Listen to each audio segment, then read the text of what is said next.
everybody. Mr. Chairman Comer needs to leave, so I'm going to yield to him first thing and let him go first. So, Chairman Comer. Well, thank you, Chairwoman McClain. Yesterday, Speaker Johnson and members of the House Oversight Committee met with several survivors of the horrific crimes committed by Epstein and Maxwell. The abuse these survivors endured is both heartbreaking and sickening.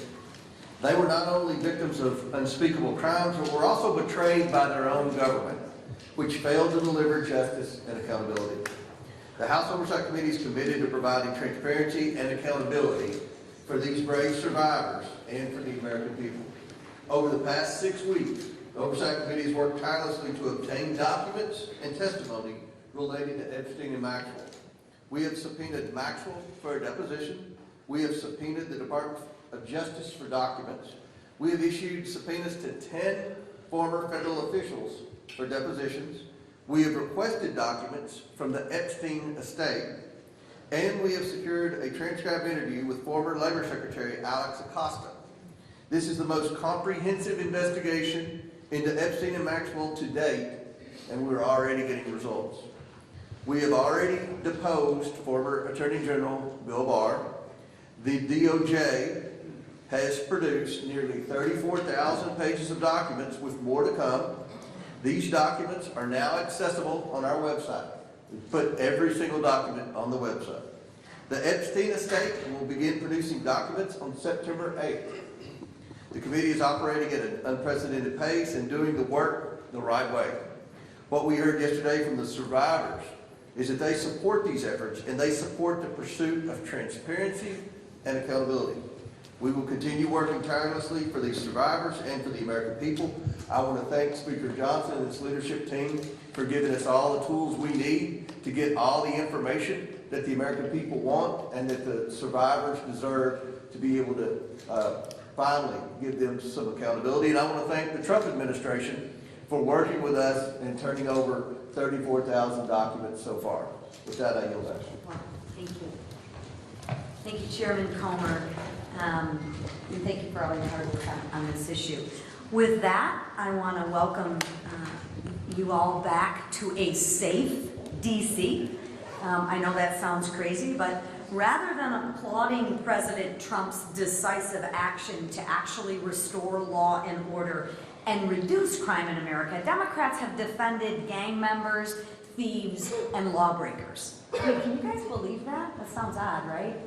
Right? Sounds pretty common, unfortunately.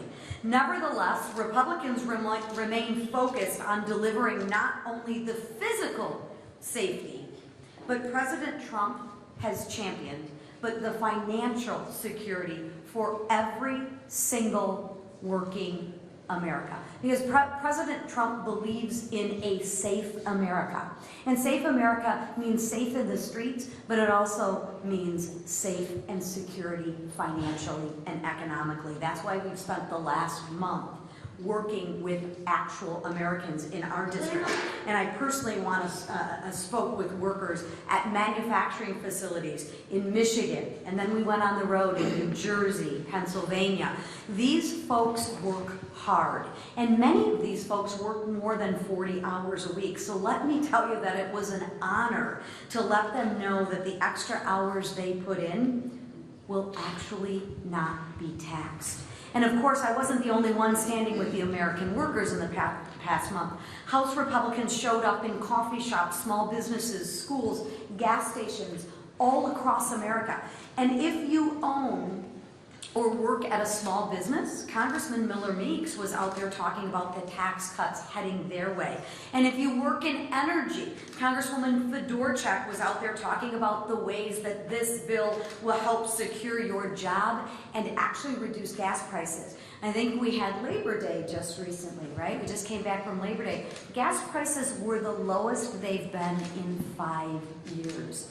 What a success that is. And if you work in healthcare, Congressman Barrett was on the ground hosting a town hall about what this bill does to actually improve healthcare in rural areas. And if you've worked your whole entire life, Congressman Mario Diaz-Balart sat down with seniors about the historic tax cut they will receive because of the Working Families Tax Cut Bill.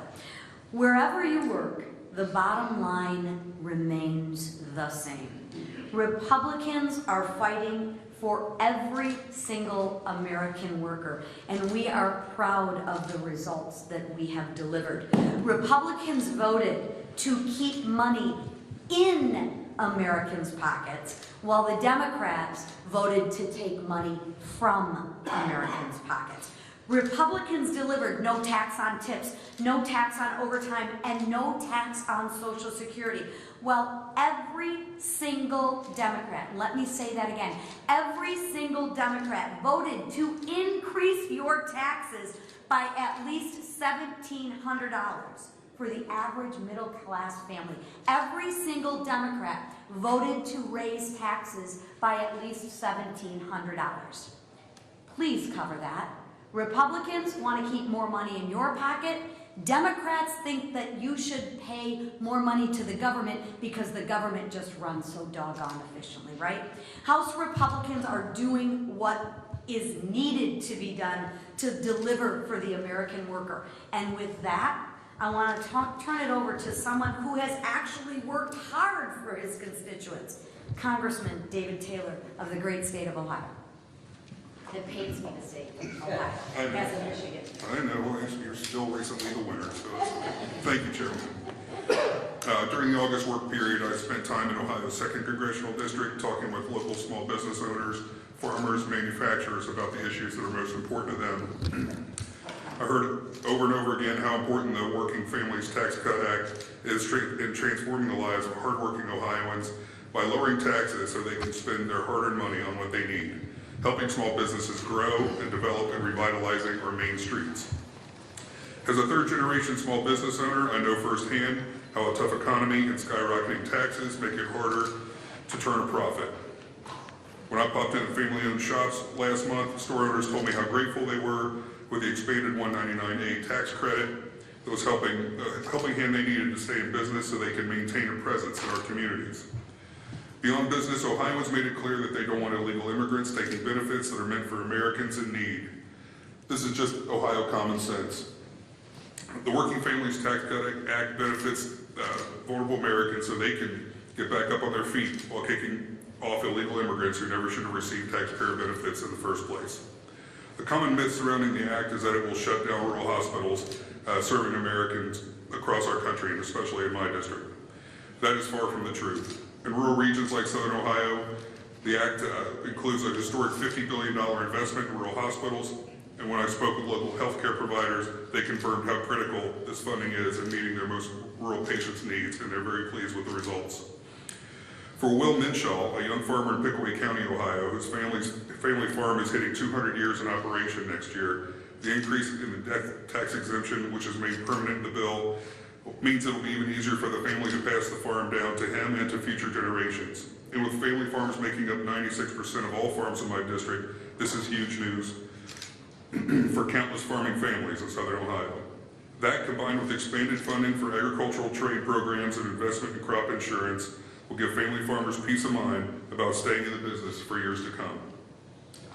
I was also proud to see provisions of my USA Car Act, which co-sponsored with Senator Marino, included in the act. It will create a deduction of interest on the purchase of American-made cars on your car loan.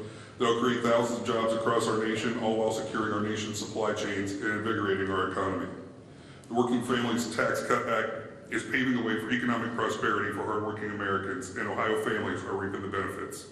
I was proud to support it and will continue advocating for the needs of Buckeye families in Congress. Thank you all for being here, and now I'd like to introduce Tom Click, CEO of aluminum manufacturer Patriot Industries in Louisa, Virginia. I knew I was going to do that. I got a friend named Louisa. Louisa, Virginia. Tom co-founded this business with his wife, Sarah, and will share a little bit about how the act benefits his employees.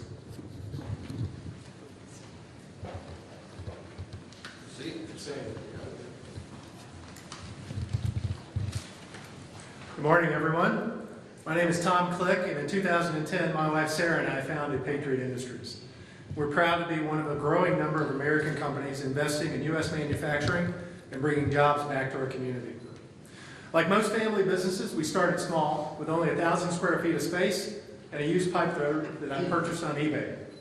Navigating the complicated tax code always seemed like to be a continual challenge until in 2012 when I faced a serious health crisis, and there were moments when we didn't know if the business would survive. But thanks to the strength and dedication of our incredible work family, we pulled through, I recovered, and today Patriot has 3 factories in the USA, 140,000 square feet of space with advanced manufacturing equipment, and employs nearly 100 hardworking team members. I'm here today to say thank you to congressional leadership and to President Trump for permanently locking in tax policies which are already having a positive impact, not just on our family business, but on our employees and their families. Locking in the 20% small business deduction, restoring full equipment expensing, and protecting our family from the nightmare of the death tax, or as I call it, the survivor's tax, because that's who the burden ultimately falls on, are big wins for small businesses like ours. But most importantly, the One Big Beautiful Bill benefits our employees through lower tax rates, a larger child tax credit, and a doubled standard deduction, giving our hardworking team members more take-home pay for day-to-day necessities like groceries and helping them build a better future for their families. So on behalf of our family business, our nearly 100 employees and our trade association, the National Association of Electrical Distributors, thank you all for finally providing the tax certainty businesses like ours need to continue manufacturing more great American products and hiring more great American workers. Thank you, may God bless you, and may God bless America.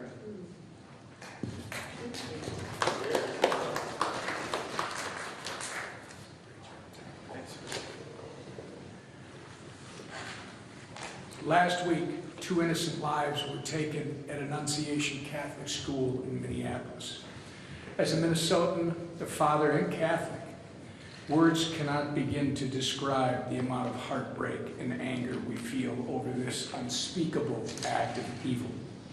Our prayers continue to be with the victims, their families, and everyone who is impacted by this horrific event. We pray because, despite what some may say, prayer is powerful. Thank you to FBI Director Patel, Deputy Director Bongino, and to our local law enforcement for all their efforts. Thank you to President Trump for reaching out to Governor Walz to offer support and ordering that all flags be flown at half-staff in honor of the victims. And thank you to Vice President J.D. Vance for being in Minnesota today to pay his respects to the victims of this tragedy and their families. They need to know that someone cares. This senseless tragedy was carried out by a very broken and deranged individual. He is the unfortunate picture of the current mental health crisis we have here in the United States. A mental health crisis that has been normalized and exacerbated by extreme Democrat policies. We cannot allow any more innocent lives to be taken by someone who should have received help long before they had a chance to become violent. Not to mention the far left anti-law enforcement policies of Tim Walz and Democrats in Minnesota that encourage crime. The way forward is to address the mental health crisis and empower law enforcement to crack down on crime, just as President Trump has done right here in our nation's capital. The American people elected our Republican trifecta with a mandate to restore law, order, and prosperity to our communities. And that is exactly what we have done over the last 7 months. This August, I had the privilege of being back in my home state to discuss how Republicans' working families tax cut is benefiting Minnesotans. It was an honor to host several Trump administration officials, including Labor Secretary Lori Chavez DeRemer, Environmental Protection Agency Administrator Lee Zeldin, and Federal Transit Administration Administrator Mark Molinaro, who all helped highlight the ways this once-in-a-generation piece of legislation improves the lives of so many. From no tax on tips and overtime to historic tax relief for American manufacturers that you just heard about from Tom, Minnesota workers and businesses are benefiting from this monumental bill. While in my district, I got to visit New Flyer's bus manufacturing plant alongside FTA Administrator Molinaro, American manufacturers like New Flyer can expect a major boost thanks to provisions like full expensing and bonus depreciation. With 12% of employment in Minnesota being in the manufacturing sector, hundreds of thousands of Minnesotan workers stand to benefit. The Republican trifecta's working families tax cut unleashes growth and opportunity like never before, and we're just getting started. With that, I turn it over to our great leader, Steve Scalise. Thank you, Whip, and our prayers are with you and the people of Minnesota for that tragic shooting. And as we come back to D.C., it is encouraging to see a much safer nation's capital.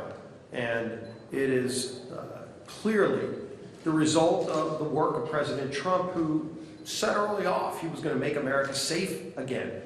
And you don't just do it through words, you do it through actions. And those actions have been significant. Those actions are noticeable when you go around the district, when you talk to people here in D.C. who can feel the presence of those National Guard troops. I want to thank all the states who have sent National Guard troops. Proud that my home state, the Speaker's home state of Louisiana, is one of those who have sent over 100 of our Louisiana National Guard to be a part of helping making our nation's capital safe. And we're going to continue to take steps to do things here in Congress to address some of the other problems in our nation's capital. Worked closely, in fact, spoke with President Trump just a few days ago about some of the actions Congress needs to take to address the things that D.C. has done, self-inflicted wounds, so to speak, that they have passed through the council to make it easier for hardened criminals to walk free, even if they get arrested.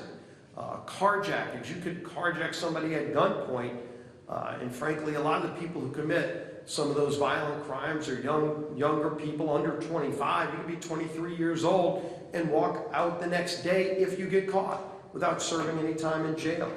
And I think a lot of people are outraged by that, but it's ordinances on the books in D.C. that lead to that. It's soft on crime judges because of a weak judicial nominating commission that is stacked with far leftists who are themselves soft on crime, and because of that you get judges that are soft on crime, and all that does is creates more victims, senseless, needless victims of crime that shouldn't be if you only had better ordinances. And so our oversight committee is going to be going to work next week passing a package of bills to address a lot of those problems that DC created, to fix it so that criminals can't just walk free.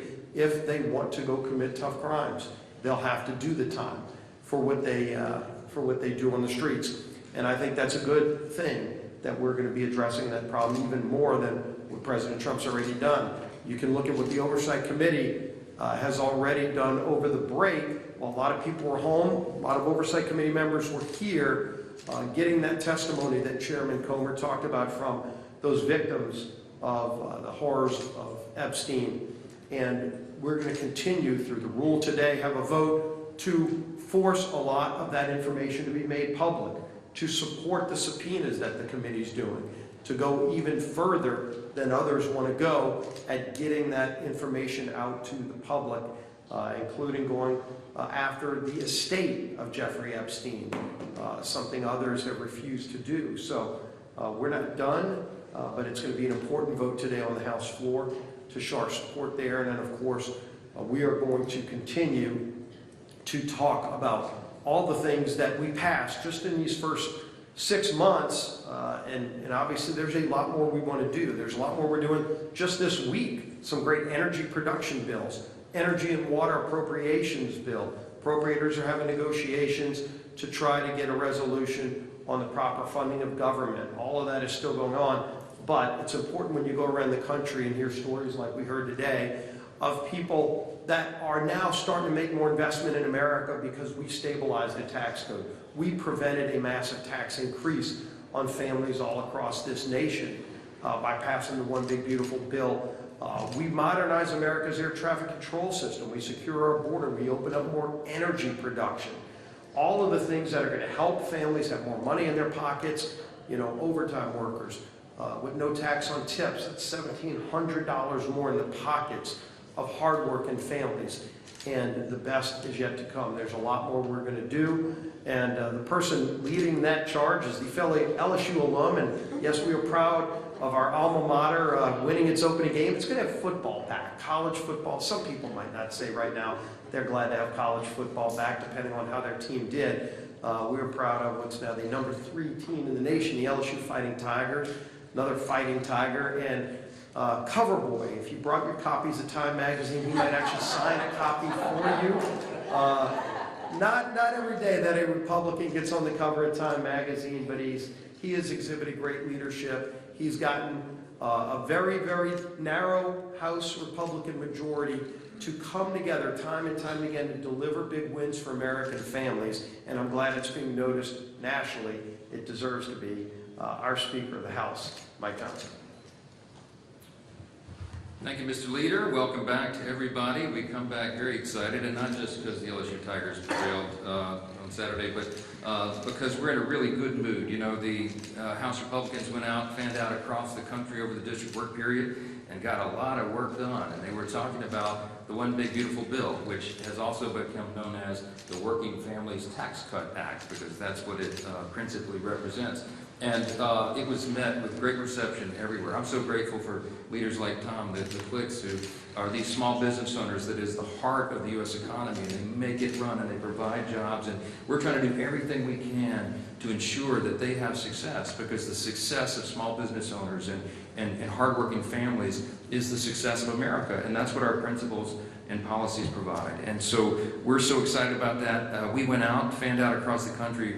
We met with business leaders just like this, with workers, farmers, families in our districts to discuss our legislation and how it's already making a positive impact in communities across the country. I spent the month traveling my own district and 12 other states, and we went quite literally coast to coast.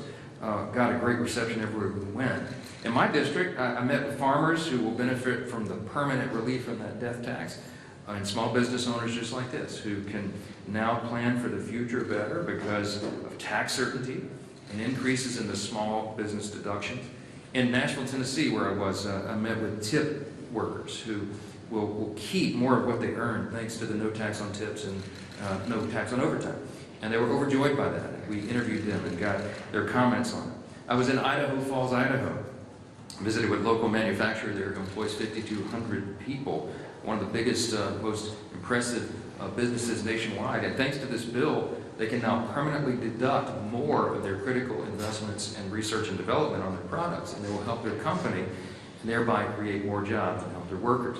Look, whether you're a farmer, a bartender, a stay-at-home parent, a law enforcement officer, a business owner, any profession in between, the legislation that we passed is going to benefit you. It's going to benefit all Americans because, as we noted, it was written for lower and middle class earners, and they are going to feel the effects of that in very short order. We're going to continue to speak the truth to the American people, and we're really excited, I'll just note parenthetically, as we head into the midterm election, about the results that we can point to that are going to help everyone. Regarding D.C. crime, it's not just the One Big Beautiful Bill that's helping American people. Since President Trump took control of the crime in this city, and so many of you live here, and you know, you experienced this, they took control of the D.C. Metro Police Department, and the crime in our nation's capital has fallen off a cliff. Here's some stats. Carjackings are down 85%. Some of you, I won't ask for a raise of hands, but some of y'all live in the Navy Yard. I mean, people were scared to go to their cars at night. It's not happening anymore. I was down there yesterday, and we have National Guard, loyal, faithful, brave National Guardsmen and women walking the streets in full, with their arms. Makes a big difference. Carjacking's down 85%, robbery's down 42%, violent crime down 25%. D.C. went 11 straight days without a murder. That sounds like, wow, why would you be, because that's an amazing thing around here. Nearly 1,300 criminals have been arrested and 135 illegal guns removed from the D.C. streets. D.C. residents and the residents of every big American city should be able to walk freely without fear of being mugged and violently assaulted and carjacked or shot at. I mean, this is common sense, and it's clear this action is needed. 81% of the people in this country believe crime is a major problem in large American cities. We ought to do something about it. We're the team that will. President Trump is clearly listening. His efforts have been so effective here in D.C. that Mayor Bowser, who is a Democrat, as you know, signed an executive order just yesterday welcoming federal law enforcement in D.C. indefinitely. Okay? I hope my Democrat colleagues here will wake up and realize that crime is not a partisan issue. It can't be. Violent criminals don't know if you're a Democrat or a Republican before they put a gun to the back of your head and demand you give up your keys. We can't stand for that. And the Democrats should set aside their pride and stop defending violent criminals, which is amazingly what so many of them are doing right now, and work with the Trump administration to put the safety of the American people first. Regarding government funding, just very quickly, you've heard Leader Scalise address this. House Republicans are continuing the FY26 appropriations process in our efforts to responsibly fund the government while also cutting spending. Why? Because, my friends, we have a $37 trillion federal debt. Now, remember, we cut $1.6 trillion in the big, beautiful bill, and that was a huge leap forward because it's the largest amount of savings ever achieved by any legislative body in the history of mankind, but it's not enough. We have to continue to spend more responsibly. This week, we'll bring up the energy and water appropriations bill to the floor, and Chairman Cole is diligently working to get all 12 of the appropriations bills out of this committee. As we always are, the House Republicans are committed to keeping the government open. And unfortunately, it seems like not all the Democrats agree with that, and they're beginning to apply their government shutdown pressure. But I want you to remember one thing. All but one House Democrat voted to shut down the government in March. And we expect, sadly, that may happen again. That will be their inclination. If the government shuts down, it'll be because congressional Democrats rejected common sense solutions to fund the government and instead caved to their far left base. But I'm going to say this. I mean, look, I mean this sincerely. If Democrats are willing to work with us and think responsibly about how we can spend less than we did last year, then we are all open to that. Our nation is saddled with that debt, and we've got to figure this out. Last thing I'll note, and we'll go to questions. I just got a comment on Governor Newsom and his anti-Christian rhetoric, anti-religious rhetoric. Just one personal point here. Last week, I mean, he called me out personally a couple times, and he shamelessly mocked the victims of Annunciation Catholic School for praying after the shooting. Went online and did it in writing. I just found it reprehensible. I mean, it's really sad. In response to a video of Caroline Leavitt discussing the power of prayer amid great tragedy, the governor posted, quote, "These children were literally praying as they got shot at." I mean, why? Like, why would he do that? Why would you do that? Except that you were starving for attention. It's detestable. 2 children were murdered. More than a dozen were hospitalized, and Gavin Newsom's response was to sneer and condemn those who seek out our Creator at our darkest moments. I just thought it was evil. In fact, it's indicative of such a profound moral decay that really the only hope for Gavin is prayer, ironically, and we're told in Scripture to do that. As people of faith, we believe in the strength of prayer and intercession. It's foundational to who we are as believers, and by the way, who we are as Americans. It's woven into the fabric of our country, our deep Judeo-Christian heritage, and it's something that we represent. And as the leader of the state with the largest Christian population in America, I will keep Governor Newsom and also the people of California in my prayers, and I think you ought to be called out, and anybody who does that should be called out for it. With that, take a few questions. Yes, ma'am. So, Melina with NTD, thank you for answering the question. So, at China's military parade today, China's Xi and Russia's Putin were heard on a hot mic discussing organ transplantation and immortality. We know that China has continuously harvested organs by unconscious prisoners of conscience. What's your initial reaction to them being heard discussing such a thing, and how you all in the House are lobbying the Senate to pass the Stop Forced Organ Harvesting Act? Yeah, I will tell you that we've heard some horrific stories of these organ transplants and all of this in China, that they take it from unwilling donors, okay, to put it mildly. And the fact that they were caught on a hot mic, the first I've heard of that, is very telling. It tells you where their worldview is in contrast to ours. Speaking of evil, we've heard of terrible stories. I've heard terrible stories of the Uyghurs, for example, this persecuted religious minority that they're using to harvest organs from. I mean, look, I've not seen the evidence of that, but if the leaders are talking about it, it should alarm us. The United States, we're going to stand for morality and ethics, and we're going to stand against that. There's legislation, as you know, that would address it, and we might need to put that at the top of the priority list if that's what's happening. So that's news to me. Yes, sir. Hi, Speaker Johnson. Thank you for your question, for answering my question. So, Trump administration officials held a workshop today with members of your party on messaging ahead of the midterms. Who, in your eyes, is in charge of winning the midterms? Is it the speaker, the leader of the conference, or was Yeah, it it's the coordinated? speaker. No, I saw somewhere that I was running through and I saw Fox News or something said, curious, the speaker wasn't at the meeting this morning. Can I tell you why, since you just asked? My youngest son, Will, made the starting wide receiver position at his local school here for the freshman team. And at a big practice on Saturday with quarterbacks and wide receivers, he fell and broke his collarbone. So I had to take my son to school this morning and get him situated because he's hobbling around with a thing. And he's heartbroken because we just started the season and I'm heartbroken as well. That's why I missed it. I texted James Blair and Caroline Levitt and with a laugh emoji and said, now the scandal is I'm not with you to discuss our strategy. The speaker's clearly in charge of this. The speaker works around the clock. I'm talking about myself in the third person here. The speaker travels all around the Yeah, country to yeah, help us expand our majority. Right. And we have a strategy we're working on. Richard Hudson, also NRCC chair, is doing an extraordinary job. So he and I are in partnership with this, with all the leaders and all the members. Last year, I'll share with you the sad statistic. I did over 360 campaign events over 240 cities and 40 states and logged in. I'm doing it again. I'm on that same track. So clearly I am hands-on every day that we're not in session and I'm not in my district working. I'm on the road doing this. So we're closely coordinated with the White House, and that's the beauty of it because the political team in the White House, the president himself, he and I spoke about this most recently last night at about 11:45 p.m. about our strategy to win the midterms.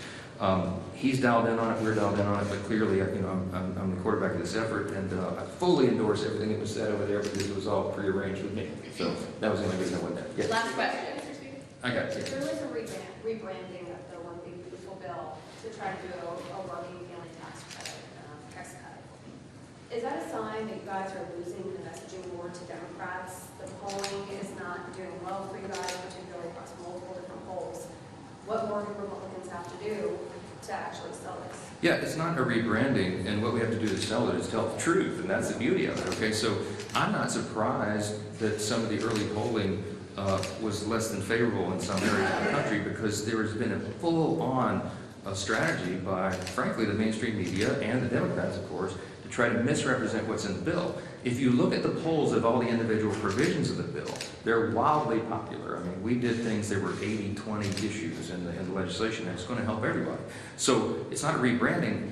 What we encourage everybody to do during the August district work period is go into their districts, do town halls, business roundtables, meet with everybody, constituents, and just take the time to explain what's in it. Because in almost every scenario, literally like 99% of the time, when you explain what's in it, light bulbs go off and people start standing and applauding because they know it's going to help them. Now here's the other benefit of that. The reason we put it on such an aggressive timetable, which some of the people in this room didn't believe we'd get it done, the reason we had to get it done by the summer is because we wanted everybody to feel the actual effects of this extraordinary legislation before they vote in the midterm. We made a mistake in the first Trump administration. In hindsight, we got the Tax Cuts and Jobs Act done, our reconciliation package then, but we didn't get it done until December. And so people didn't feel the effects before they voted in the midterm, and we lost our majority. We are not going to make that mistake again. So the reason we put this on such an aggressive timetable is to get it done, get it signed into law, get it enacted. The relief is already being felt, as you're testified to today, and it will be felt in great effect by everyone when they go vote. So that huge demographic shift that we saw in 2024 in the election, we will hold those new demographics, new people who came in the party, because we have demonstrated for them they made the right decision. While Democrats are flailing and about to elect an actual Marxist to be the mayor of America's largest city and formerly the cradle of capitalism, we are out talking about common sense solutions for the pocketbooks of moms and dads and hardworking families everywhere. And they're going to feel that, and they're going to reward us for it. That's what I got. Speaker, thank you so much. The NDAA, pro-life provisions, transgender surgeries, is that still a red line for the Republican Party? And then also, Democrats are considering midterm conventions. Is this something that Republicans are considering as well? I'll address the NDAA first, and then that.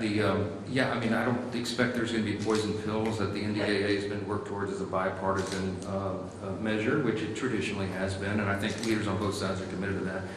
With regard to the convention, I'm all in and excited, and I'm glad you asked about it. The president called me when I was on the road maybe a week ago, or whenever this made news on the morning. It was like 6:30 in the morning where I was out west, and he was here, and he said, "Mike, I got a great idea." And I said, "What's that?" "How about a midterm convention?" Don't intend to do it in this voice, but a midterm convention. And I was like, "That's genius. He said, it's never been done before. That's right, and that would be such a great rallying point for us in the fall, right before the election, to lead up to that, to the momentum that we have so much to sell and talk about and celebrate. And of course, he loves a big show. So he and I both agreed, and he was going to call Leader Thune, and of course our new chair of the RNC, because they get to put on the show. And so I think everybody's on board, because when I was packing my bag to leave that hotel room, about 13 minutes after I hung up the phone with him, Fox News and the Chiron said, and breaking news, President calls for midterm convention. So I think that's a done deal now. So I'm really excited about it. I can't wait. We have so much to celebrate, and it will be hilarious if the Democrats try to do the same. Because if they're going to put on display what they did at their little workshop a couple weeks ago, bring it, okay? So all we got to do is find the right location, get this thing planned, and we're going to be excited. We'll be bringing, I'm sure, folks like the Clicks, like Tom here, come and tell his story about what's happening, and everybody will resonate, and all the people will say, amen. Thank you all so much. Bless you. All right. On congressional staff ban? Congressional staff ban? Yeah, I'll tell you that real quick. On the congressional stock ban, the question was asked. I'm generally favorable to the policy. There's a couple of different ideas on the table, and we have to build consensus on that, because you got to do it responsibly. So some of the ideas that have been put forward, I'm not in love with the details of. But it's generally a policy I've always favored, but we have lots of different opinions on that in the conference and in Congress. So we got to work on it. So that's the intention. And that's part of that's going to be part of the